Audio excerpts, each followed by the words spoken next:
ಎಲ್ಲಮ್ಮ ಇಷ್ಟೊತ್ತಾದ್ರೂ ಬರಲಿಲ್ಲ? ಅಕ್ಕ ಮಾವ ಬನ್ನಿ ಕರಿತಿದ್ದಾರೆ, ಹೋಗೋಣ. ನಡಿಮ್ಮ.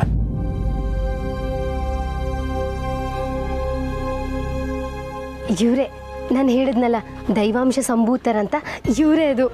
ನಮಸ್ತೆ ಸ್ವಾಮಿ.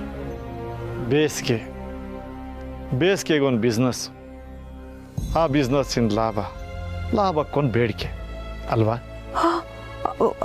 ಹೌದು. ಅದು ನೀವು ಹೇಳಿ ಬಾಯಾಕೆ ನೋವಿಸ್ಕೋತೀರಿ ತಾಯಿ. ಸಮ್ಮರ್ ಕ್ಯಾಂಪ್ ಮಾಡಬೇಕು ಅಂತ ನಿಮ್ಮ ಯೋಚನೆ ಅಲ್ವಾ? ಆಗುತ್ತೆ, ಯಶಸ್ವಿಯಾಗಿ ಆಗುತ್ತೆ. ಆದರೆ ನೀವು ಕೇವಲ 8 ವರ್ಷದೊಳಗಿನ ಮಕ್ಕಳಿಗೆ ಮಾತ್ರ ಈ ಸಮ್ಮರ್ ಕ್ಯಾಂಪ್ ಮಾಡಬೇಕು. ಮಿಕ್ಕಿದ್ದು ನಮಗೆ ಬಿಡಿ. ಆಹಾ, ನಾವು ಏನು ಹೇಳಿದೆ ನಮ್ಮ ಮನಸ್ಸಿನಲ್ಲಿರೋದನ್ನ ನೀವು ಹೇಳಿದ್ರಿ. ಖಂಡಿತ ನೀವು ನಮ್ಮ ಕೈ ಹಿಡಿದು ನಡೆಸಿರೋ ಅನ್ನೋ ನಂಬಿಕೆ ಇದೆ. ನಿಮ್ಮ ಆಶೀರ್ವಾದ ನಮ್ಮ ಮೇಲೆ ಇರಲಿ ಸ್ವಾಮಿ. ಆಗಲಿ, ದೈವಿಚ್ಛೆ. ತಗೊಳ್ಳಿ ಈ ಭಸ್ಮ. ಮಕ್ಕಳು ಬರ್ತಾರೆ, ಅವ್ರಿಗೆ ಹಾಲಲ್ಲಿ ಬೆರೆಸ್ಕೊಡಿ. ಶಕ್ತಿದಾಯಕವೂ ಹೌದು, ಹಾಗೆ ಅನಾರೋಗ್ಯ, ನಿಶಕ್ತಿ ಇವೆಲ್ಲದಿಂದ ಪಾರಾಗಿ ಅಭಿವೃದ್ಧಿನೂ ಹೊಂದುತ್ತಾರೆ. ಮಹಾಪ್ರಸಾದ. ನಿಮ್ಮ ಕಾಣಿಕೆ ಏನು ಅಂತ ಹೇಳಿದ್ರೆ? ನಮಗೆ ಮಕ್ಕಳೇ ಕಾಣಿಕೆ. ಅಂದರೆ ಮಕ್ಕಳ ನಗು, ಖುಷಿ, ಸಂತೋಷ ಇದೇ ನಮಗೆ ಕಾಣಿಕೆ. ಸರಿ, ನಾವೇನು ಬರ್ತೀವಿ. ಸ್ವಾಮಿಗಳೇ, ನಿಮ್ದೊಂದು ಫೋಟೋ ತಗೋಬೋದಾ? ಬೇಡ, ನಮಗೆ ಅದರಲ್ಲಿ ಆಸಕ್ತಿ ಇಲ್ಲ. ನಾವು ನೆನೆದವರ ಮನದಲ್ಲಿ ಬರುತ್ತೇವೆ. ಸರಿ, ಆಗಲಿ, ಬನ್ನಿ.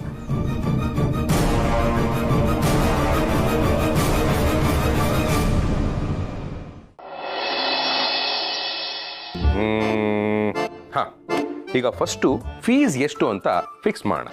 ನಮ್ದೇ ಕಂಪ್ನಿ ಅಲ್ವಾ, ನಮಗೆ ಎಷ್ಟು ಬೇಕೋ ಅಷ್ಟು ಇಡ್ಬೋದು. ಹೌದಾ? 1 ಲಕ್ಷ ಇಟ್ಬಿಡೋಣವಾ? ಸ್ವಲ್ಪ ಜಾಸ್ತಿ ಆಯ್ತು. ಸ್ವಲ್ಪ ಜಾಸ್ತಿ ಅಂತ ನೀನು ತಲೆ ಗಿರಿ. ಬರೋ ಕಸ್ಟಮರ್ಸ್ಗೆ ಅಫೋರ್ಡಬಲ್ ಆಗಿರಬೇಕು. ಹಾಗಂದ್ರೆ? ಓಹ್ ಇರು, ಲೆಟ್ ಮೀ ಎಕ್ಸ್ಪ್ಲೈನ್. ಗಿರಿ, ಮಾರ್ಕೆಟಿಂಗ್ ಅಂದರೆ ಏನು ಅಂತ ನಿನಗೆ ಇವತ್ತು ಹೇಳ್ಕೊಡ್ತೀನಿ. ಗಮನ ಇಟ್ಟು ಕೇಳಿಸ್ಕೊ ಬೇಬಿ. ಬೇಬಿನಾ? ಇದೇನ್ರಿ ಹೊಸದಾಗಿ ಬೇಬಿ ಅನ್ಕೊಂಡು?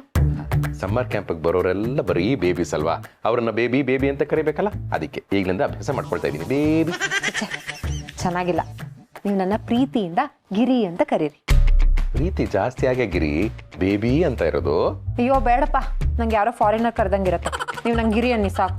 ಓ ಕರ್ಮ, ಆಯ್ತು ನೋಡ್ಗಿರೆ. ಏನ್ರಿ ನೀವು ಇಷ್ಟು ಒರಟಾಗಿ ಗಿರಿ ಅಂತ ಹೇಳ್ತಿದ್ದೀರಾ? ಸ್ವಲ್ಪ ಮೆತ್ತಗೆ ಹೇಳಿ. ಅಯ್ಯೋ ನಿಮ್ಮ ತಲೆ. ಮೆತ್ತಗೆ ಅಂದ್ರೆ ಹಾಗಲ್ಲ ರೀ, ಪ್ರೀತಿಯಿಂದ ನೀವು ಗಿರಿ ಅಂತ ಕರೆದಾಗ ನನ್ನ ನಾಚ್ಕೋಬೇಕು. ನಾಚಿಕೆ ಆಗುವಂತ ಕೆಲಸ ನೀನೇನ್ ಮಾಡಿದೆ ಗಿರಿ? ಮರ್ಯಾದಾ ಪುರುಷೋತ್ತಮ, ನಿಮಗೆ ಹೋಗಿ ಹೋಗಿ ರೊಮ್ಯಾಂಟಿಕ್ ಆಗಿರೋದು ಹೇಗೆ ಅಂತ ನಾನು ಹೇಳ್ಕೊಡ್ತಿದ್ದೀನಲ್ಲ, ನನ್ನ ಬುದ್ಧಿನೇ ಸರಿ ಇಲ್ಲ. ಈಗ ಮಾರ್ಕೆಟಿಂಗ್ ಬಗ್ಗೆ ಹೇಳಿ. ವೆಲ್, ಮಾರ್ಕೆಟಿಂಗ್ ಅಂದ್ರೆ ಮಾರ್ಕೆಟಿಂಗ್ ಹೇಳ್ತೀನಿ ನೋಡ್ಗಿರಿ. ಮಾರ್ಕೆಟಿಂಗ್ ಕಲಿಯೋದಕ್ಕೆ BBA ಮಾಡ್ತಾರೆ, MBA ಮಾಡ್ತಾರೆ, ಸೆಪರೇಟ್ ಆಗಿ ಟ್ರೈನಿಂಗ್ ಕೂಡ ಮಾಡ್ತಾರೆ. ಆದರೆ ಮಾರ್ಕೆಟಿಂಗ್ ಅಂದ್ರೆ ಏನು ಅಂತ ನಾನು ಸಿಂಪಲ್ ಆಗಿ ಒಂದು ಲೈನಲ್ಲಿ ಹೇಳ್ತೀನಿ, ಕೇಳಿಸ್ಕೊ. ಈಗ ನಾನೇ ಕಸ್ಟಮರ್, ನನಗೆ ಒಂದು ಪ್ರಾಡಕ್ಟು ಹೀಗೆ ಇರಬೇಕು, ಹೋಟೆಲ್ ಹೀಗೆ ಇರಬೇಕು, ಶೋರೂಮು ಅಥವಾ ಮಾಲು ಹೀಗೆ ಇರಬೇಕು ಅಂತ ಏನೇನೋ ಅನ್ಸುತ್ತಲ್ವಾ, ಅದನ್ನೆಲ್ಲ ಒಂದು ಲಿಸ್ಟ್ ಮಾಡ್ಕೋಬೇಕು. ನನ್ನ ಹಾಗೆ ಯಾರ್ಯಾರಿಗೆ ಏನೇನು ಅನಿಸುತ್ತೋ ಅದನ್ನೂ ಒಂದು ಲಿಸ್ಟ್ ಮಾಡ್ಕೋಬೇಕು. ಅಥವಾ ಬೇರೆಯವ್ರಿಗೆ ಯಾವ್ಯಾವ ಥರ ಫೀಲಿಂಗ್ಸ್ ಇದೆಯೋ ಅದನ್ನೆಲ್ಲ ಒಂದು ಲಿಸ್ಟ್ ಮಾಡಿಕೊಂಡು ಅದನ್ನು ನಮ್ಮ ಬಿಸ್ನೆಸ್ಸಲ್ಲೇ ಹಾಕೋದೆ ಮಾರ್ಕೆಟಿಂಗ್. ಫಾರ್ ಎಕ್ಸಾಂಪಲ್, ಹೋಟೆಲ್ ತಗೋ. ಈಗ ನಾವೊಂದು ಹೋಟ್ಲಿಗೆ ಹೋಗ್ತೀವಿ. ಹೋಟ್ಲ್ ಹೇಗಿರಬೇಕು? ನೋಡೋಕ್ಕೆ ಅಟ್ರಾಕ್ಟಿವ್ ಆಗಿರಬೇಕು, ಫುಡ್ ರುಚಿ ರುಚಿಯಾಗಿರಬೇಕು, ಸ್ಟಾಫು ನಮ್ಮ ಜೊತೆ ನಯ ನಾಜುಕಿಂದ ಮಾತಾಡಬೇಕು. ಇದನ್ನೆಲ್ಲ ನಾವು ಕರೆಕ್ಟಾಗಿ ಇಂಪ್ಲಿಮೆಂಟ್ ಮಾಡಿಬಿಟ್ರೆ ಜನ ಎಲ್ಲಿದ್ದರೂ ಹುಡ್ಕೊಂಡು ಬರ್ತಾರೆ. ಈಗ ನಾವು ರೀಲ್ಸಲ್ಲೆಲ್ಲ ನೋಡಲ್ವಾ, ಇಂಥ ಹೋಟ್ಲಲ್ಲಿ ಇಂಥ ಫುಡ್ ಚೆನ್ನಾಗಿದೆ, ಸರ್ವಿಸ್ ಚೆನ್ನಾಗಿದೆ, ಸ್ಟಾಫ್ ಚೆನ್ನಾಗಿದ್ದಾರೆ ಅಂತೆಲ್ಲ ಹೇಳಲ್ವಾ, ಅದನ್ನು ನೋಡಿ ಜನ ಮುಗಿ ಬೀಳಲ್ವಾ? ಅದೇ ಕಾನ್ಸೆಪ್ಟ್ನ ನಾವು ಸಮ್ಮರ್ ಕ್ಯಾಂಪ್ಗೂ ಹಾಕ್ಬಿಟ್ರೆ ಜನ ಠಾಕ ಠಾಕ ಠಾಕ ಅಂತ ಬರ್ತಾರೆ. ಏನ್ರಿ ನೀವು ಬರೀ ಚಡ್ಡಿ ಮಾರಿ ಇಷ್ಟೆಲ್ಲ ತಿಳ್ಕೊಂಡ್ಬಿಟ್ಟಿದ್ದೀರಾ? ಹಲೋ, ಚಡ್ಡಿ ಮಾರದಾಕ್ಷಣ ತಿಳುವಳಿಕೆ ಬರೋದಿಲ್ಲ. ಚಡ್ಡಿ ಹಾಕೋಕ್ ಸ್ಟಾರ್ಟ್ ಮಾಡಿದಾಗಿಂದಾನು ತಿಳ್ಕೊಳ್ಳೋದಕ್ಕೆ ಪ್ರಯತ್ನ ಪಟ್ಟಿದ್ದೀನಿ. ನನ್ನ ಅನುಭವದಿಂದ ಹೇಳ್ತಾ ಇದ್ದೀನಿ. ಆಯ್ತಾಯ್ತು, ಸದ್ಯಕ್ಕೆ ಸಮ್ಮರ್ ಕ್ಯಾಂಪ್ ಕಡೆ ಬನ್ನಿ. ಹಾ, ಈಗ ಫೀಸ್ ಅಲ್ವಾ? ಹಾ, ಈ ಫೀಸು ಕೆಲವರು 15,000 ತಗೊಳ್ತಾ ಇದ್ದಾರೆ, ಇನ್ ಕೆಲವರು 11,000 ತಗೊಳ್ತಾ ಇದ್ದಾರೆ. ನಾವು ಅಷ್ಟೆಲ್ಲ ಎಕ್ಸೂಬರೆಂಟ್ ಆಗಿ ತಗೊಳ್ಳೋದು ಬೇಡ. ನಾವು ಸಿಂಪಲ್ ಆಗಿ 10,000 ಚಾರ್ಜ್ ಮಾಡೋಣ. 10,000 ಅಂದ್ರೆ 5 ಮಕ್ಕಳಿಗೆ 50,000. ಹಾ ರೀ, ಇವಾಗಿರೋ ಸೇವಿಂಗ್ಸ್ ಅಲ್ಲಿ ಮಕ್ಳಿಗೆ ಸ್ನಾಕ್ಸು, ಆಟದ ಸಾಮಾನು, ಕೂಲ್ ಡ್ರಿಂಕ್ಸು ಎಲ್ಲ ತಂದ್ಬಿಟ್ರೆ ಉಳಿದಿದ್ದು ಎಲ್ಲ ಲಾಭನೇ. ನೋಡಿದ್ಯಾ ಮಾರ್ಕೆಟಿಂಗ್ ಕಲ್ತ್ಬಿಟ್ಟೆ ನೀನು. ಕಳ್ಳಿ ಇದೇ ಖುಷಿಲಿ ನೀನು ಏನೇನು ಆಟ ಸಾಮಾನು ತರಬೇಕು ಅಂತ ಲಿಸ್ಟ್ ಮಾಡು. ಇರು ಅದರಲ್ಲಿ ಬ್ಯಾಟ್ರಿ ಇರಬಾರ್ದು. ಬ್ಯಾಟ್ರಿ ಇದ್ರೆ ಎಕ್ಸ್ಟ್ರಾ ಖರ್ಚಾಗುತ್ತೆ. ನೀನು ಆ ಲಿಸ್ಟ್ ಹಾಕ್ತಾ ಇರು, ನಾನು ಹೋಗಿ ನೀರು ಕುಡ್ಕೊಂಡು ಬರ್ತೀನಿ. ಅಲ್ಲ, ನೀರಿಲ್ಲ ಇದೆಯಲ್ಲ? ನಿನ್ನ ಬುದ್ಧಿವಂತಿಕೆ ಬಗ್ಗೆ ನನಗೆ ಗೊತ್ತಿಲ್ವಾ? ಅಲ್ಲಿ ಜಗ್ಗಿಟ್ಟಿದ್ಯಾ, ಅದರಲ್ಲಿ ನೀರಿಲ್ಲ. ನೋವಾಗ್ಲೇ ನೋಡಿದೆ.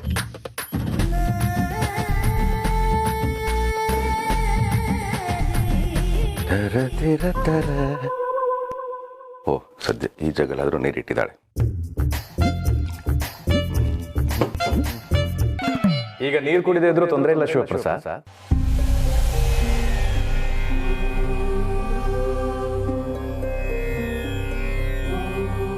ಭಗವಂತ, ಏನ್ ಹೇಳ್ತಾ ಇದೀಯಾ? ಯಾಕಂದ್ರೆ ಮುಂದೆ ಕಾಲವೇ ನೀರು ಕುಡಿಸ್ಬೋದು.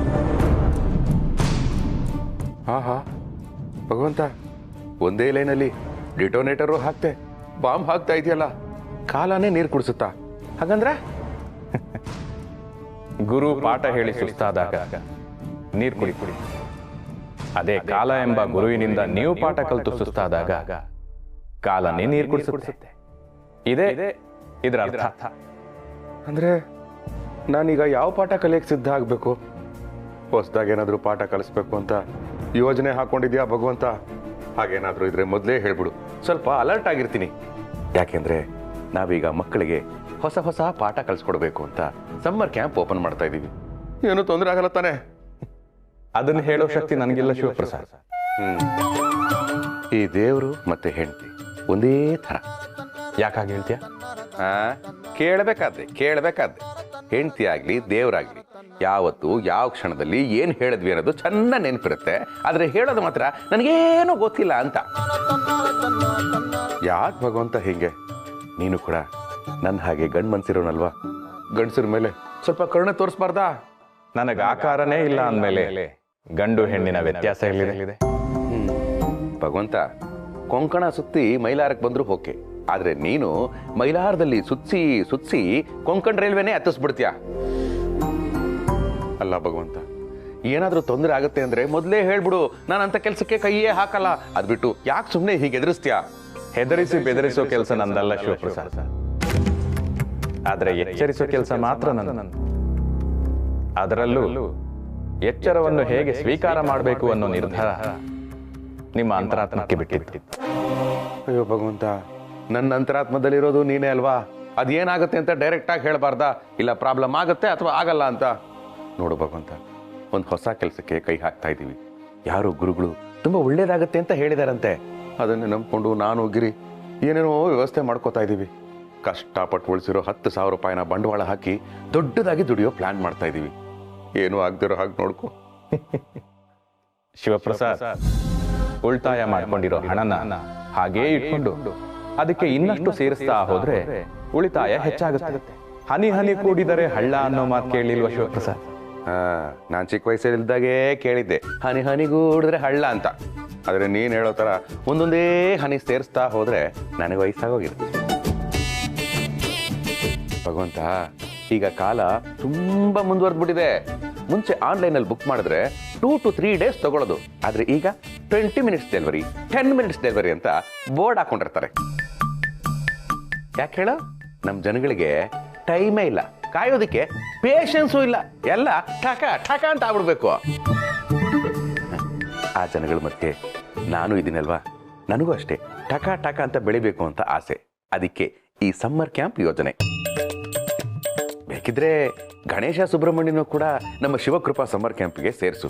ನಮ್ಮಲ್ಲಿ ಸಿಕ್ಕಾಪಟ್ಟೆ ಒಳ್ಳೊಳ್ಳೆ ಸ್ಕೀಮ್ಗಳಿದೆ. ಅವ್ರಿಲ್ಲಿ ಸೇರ್ಕೊಂಡ್ರೆ ನಮ್ಮ ಮಕ್ಕಳ ಜೊತೆ ಆಡಬಹುದು, ಕುಣಿಬಹುದು, ನಮ್ಮ ರಾಜ್ಯದ ದೇಶದ ಇತಿಹಾಸ ಕಲಿಬಹುದು. ಅಷ್ಟೇ ಅಲ್ಲ ಭಗವಂತ, ಈಗಿನ ಕಾಲದ ಮಕ್ಕಳು ಮರ್ತೋಗಿರೋ ಗ್ರಾಮೀಣ ಆಟಗಳನ್ನು ಕೂಡ ಆಡಿಸ್ತೀವಿ. 3 ಹೊತ್ತು ಮೊಬೈಲ್ ಇಟ್ಕೊಂಡು ಕೂತಿರ್ತಾರಲ್ಲ, ಅದನ್ನು ಕಟ್ ಮಾಡಿಸ್ತೀವಿ. ಬೇಕಂದ್ರೆ ಹೇಳು, ನಿನಗಾದ್ರೆ ಎಕ್ಸ್ಟ್ರಾ ಡಿಸ್ಕೌಂಟ್. ಏನಂತೀಯ? ಮಾತು ಎಚ್ಚರಿಕೆಯಿಂದ ಬಯಕೆಯ ಕಡೆಗೆ ವಾಲುತ್ತಿದೆ. ಬೆಂಕಿಗೆ ತುಪ್ಪ ಸುರಿದರೆ ಹೋಮ, ಬೆಂಕಿಯನ್ನೇ ಸುರಿದರೆ ಕ್ಷಾಮ. ಈ ಆಸೆ ಎಂಬ ಊರಿನ ಕೊನೆಯ ನಿಲ್ದಾಣ ಅರಿವು. ನಿನ್ನ ಪ್ರಯಾಣ ಸುಖಕರವಾಗಿರಲಿ ಶಿವಪ್ರಸಾದ್. ಪ್ರಯಾಣನ? ನಾನು ಯಾವ ಪ್ರಯಾಣ ಮಾಡ್ತಾ ಇದ್ದೀನಿ ಸುಖಕರವಾಗಿ ಮಾಡಕ್ಕೆ? ಅಲ್ಲ ಭಗವಂತ, ಆಹಾ ಹೊರಟುಬಿಟ್ಯಾ? ಇರ್ಲಿ, ನಮ್ಮ ಸಮ್ಮರ್ ಕ್ಯಾಂಪ್ಗೆ ನಿನ್ನ ಆಶೀರ್ವಾದ ಇದ್ದೇ ಇರುತ್ತೆ ಅಂತ ನಾನು ನಂಬಿದ್ದೀನಿ. ಅದೇ ಧೈರ್ಯದಲ್ಲಿ ನಾಳೆನೇ ಶಿವಕೃಪಾ ಸಮ್ಮರ್ ಕ್ಯಾಂಪ್ ಓಪನ್. ನಾನು ಯಾಕೆ ಬಂದಿದ್ದು? ಹಾ, ನೀರು ಕುಡಿಯಕ್ಕೆ.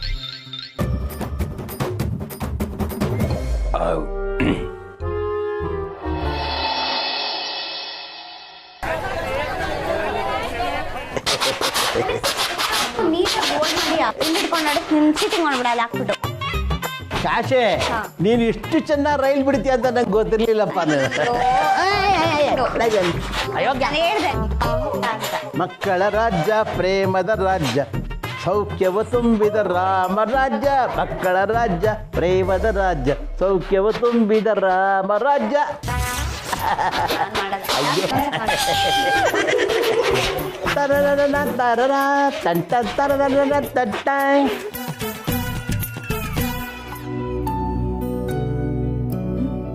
ಏನ್ ನೋಡ್ತಾ ಇದೀಯ?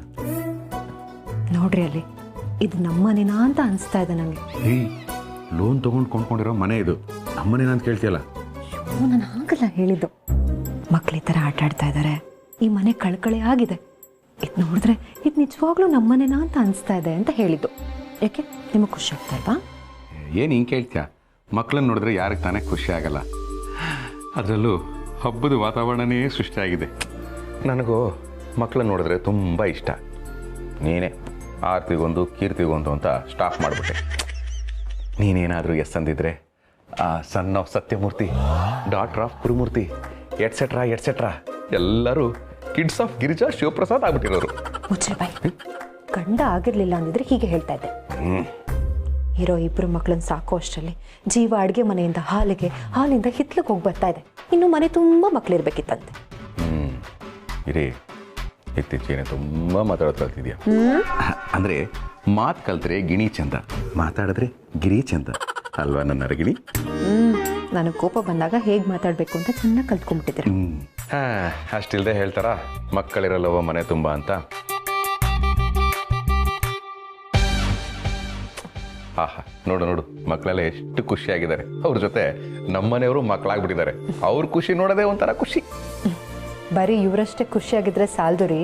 ಫೀಸ್ ಕೊಟ್ಟು ಕಳಿಸಿದಾರಲ್ಲ ಈ ಮಕ್ಕಳು ಪೇರೆಂಟ್ಸು, ಅವರು ಖುಷಿ ಆಗಬೇಕು. ಅದಕ್ಕೆ ಅಂತಾನೆ ನಾವು ಹೊಸದಾಗಿ create ಮಾಡಿದ್ದೀವಲ್ಲ group, Shivakrupa summer camp ಅಂತ. ಅದರಲ್ಲಿ ಮಕ್ಕಳು ಆಟ ಆಡ್ತಾ ಇರೋ ಫೋಟೋ ಎಲ್ಲ ಕಳಿಸಿದ್ದೀನಿ. ಸ್ಮೈಲ್ ಎಮೋಜಿ ಎಲ್ಲ ಕಳಿಸಿದ್ದಾರೆ ಅವ್ರ ಪೇರೆಂಟ್ಸು. ಓ, ಎಮೋಜಿಸ್ ಕಳಿಸ್ತಾ ಇದಾರೆ. Very good very good. ಕಿಸಿದ್ರೆ ಖುಷಿಯಾಗಿರೋ ಎಮೋಜಿ, ಕಿಸೇನೂ ಖುಷಿಯಾಗಿರ್ಬೇಕಲ್ವಾ? ಎಷ್ಟು ಕಲೆಕ್ಷನ್ ಆಯಿತು? ಸದ್ಯಕ್ಕೆ 20,000 ಆಗಿದೆ. ಹಾ, ಕೇಳಕ್ಕೆ ಕರ್ಣಾನಂದ ಆಗ್ತಾ ಇದೆ. ಇನ್ನು ನಾವು ಅಂದ್ಕೊಂಡಾಗೆ 10,000 ಇನ್ವೆಸ್ಟ್ಮೆಂಟ್ಗೆ 50,000 ರೂಪಾಯಿನೂ ಬಂದುಬಿಟ್ರೆ ಅದನ್ನು ನೋಡಿದಾಗ ನೇತ್ರಾನಂದ ಆಗ್ಬಿಡುತ್ತೆ. ಆಗುತ್ತೆ ರೀ, ಏನು ಯೋಚನೆ ಮಾಡಬೇಡಿ. ಸಮ್ಮರ್ ಕ್ಯಾಂಪ್ ಮುಗಿಯೋಷ್ಟರೊಳಗಡೆ ನಾವು ಅಂದ್ಕೊಂಡಷ್ಟು ಲಾಭ ಬಂದೇ ಬರುತ್ತೆ. ಬರಲಿ ಬರಲಿ, ಪ್ರಯತ್ನ ನಮ್ಮದು, ಲಾಭ ನಷ್ಟ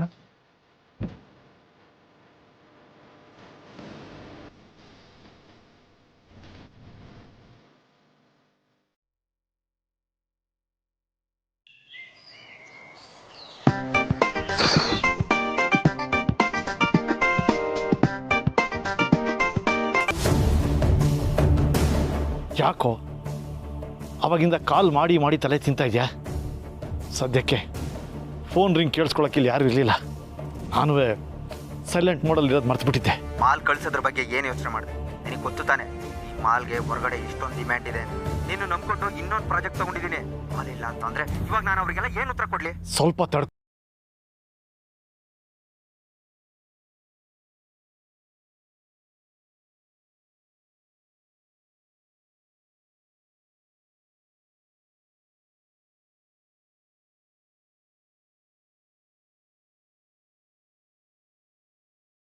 ರೀಸೆಂಟಾಗಿ ಒಬ್ಳು ದೇವಸ್ಥಾನಕ್ಕೆ ಬಂದು ಸಮ್ಮರ್ ಕ್ಯಾಂಪ್ ಮಾಡಬೇಕು ಅಂತ ಬೇಡ್ಕೋತಿದ್ಲು.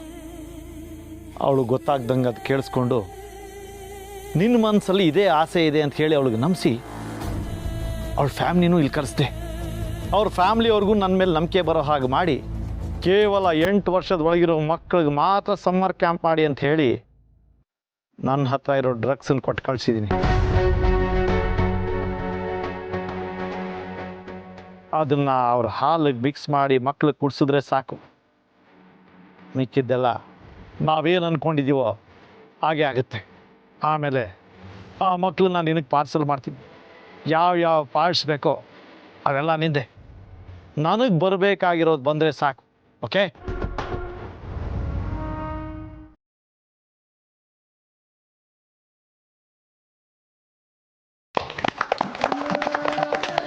ಇರ್ಲಿ ಶಿವಕೃಪಾ ಸಮ್ಮರ್ ಕ್ಯಾಂಪ್ ಮಕ್ಕಳೇ, ಈಗ ಸಮ್ಮರ್ ಕ್ಯಾಂಪ್ ಅಲ್ಲಿ ಸ್ಟೋರಿ ಟೈಮ್.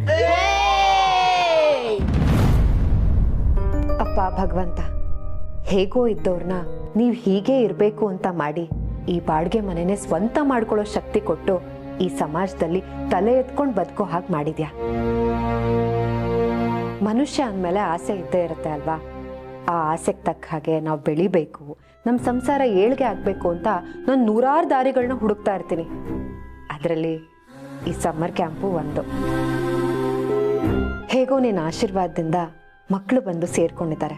ಅವರೆಲ್ಲರೂ ಖುಷಿಯಾಗಿದ್ದಾರೆ.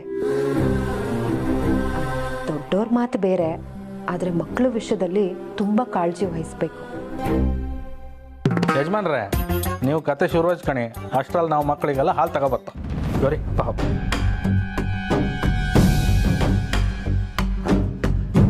ಒಂದು ಮಗುಗೆ ಮಿನಿಮಮ್ 150 ml ಹಾಲು ಅಂದ್ರೆ ಇಷ್ಟು ಮಕ್ಕಳಿಗೆ ಒಂದು ಹೊತ್ತಿಗೆ ಎಷ್ಟು ಬೇಕಾಗುತ್ತೆ?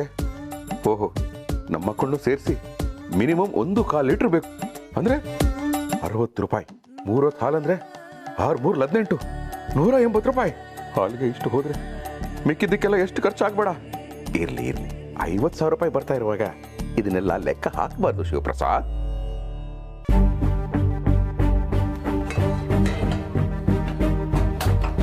ಸೋರಿ, ಹಾಟ್ ಬಾದಾಮ್ ಹಾಲ ಮರಿತಿ. ಮಕ್ಕಳು ಸುಸ್ತಾಯಿದ್ದು ಕೋಲ್ಡ್ ಬಾದಾಮ್ ಹಾಲು ಮಾಡಿ ಕೊಡೋದಲ್ದ ರೀ. ಬಾದಾಮ್ ಪುಡಿ ಹಾಕಿ ಮಕ್ಕಳು ಆರೋಗ್ಯನ ಹಾಳು ಮಾಡಲ್ಲ. ನಮ್ಮ ಗುರುಗಳು ಒಂದು ಪುಡಿ ಕೊಟ್ಟಿದ್ದಾರೆ, ತಗೊಳ್ಳಿ ಈ ಭಸ್ಮ. ಮಕ್ಕಳು ಬರ್ತಾರೆ, ಅವ್ರಿಗೆ ಹಾಲಲ್ಲಿ ಬೆರೆಸ್ಕೊಡಿ. ಅದನ್ನ ಹಾಲಿಗೆ ಹಾಕಿ ಮಕ್ಳಿಗೆ ಕುಡಿಸಿದ್ರೆ ಅವ್ರ ಆರೋಗ್ಯ, ಬುದ್ಧಿಶಕ್ತಿ, ಆಯಸ್ಸು ಎಲ್ಲ ಜಾಸ್ತಿ ಆಗುತ್ತೆ ಅಂತ ಹೇಳಿದ್ದಾರೆ. ಅಲ್ಲ ಗೌರಿ, ಪಾಠ ಹೇಳಿಕೊಡು ಗುರುಗಳನ್ನು ಕಂಡಿದೆ, ಪುಡಿ ಕೊಡು ಗುರುಗಳ. ಇದ್ಯಾವ ಗುರುಗಳ? ಬಿಡ್ತು ಅನ್ಯ. ಇದೆಂತ ಹೆಸರು ಮರ್ತಿ? ಲೈಕ್ ಇತ್ತ ಒಂಥರ ಡಿಫ್ರೆಂಟ್ ಹೆಸರು. ರೀ, ಬಿಡ್ತು ಅನ್ನೋದು ಅವ್ರ ಹೆಸರಲ್ಲ. ಅವ್ರ ಬಗ್ಗೆ ಗೊತ್ತಿಲ್ಲ, ತಪ್ಪಾಗಿ ಮಾತಾಡಬೇಡಿ. ಬಿಡ್ತು ಅನ್ನಿ ಅಂತ ಹೇಳಿದ್ದು. ಓ, ಹಾಂಗಂದ್ಯಾ? ಬಿಡ್ತು. ಸರಿ, ಅಲ್ಲಿ ಗುರುಗಳು ಕೊಟ್ಟಿರೋ ಪೌಡ್ರ್ ಇದೆ, ತೆಕ್ಕೊಡಿ. ಇದೆಯಾ? ಹಾ, ಅದೇ.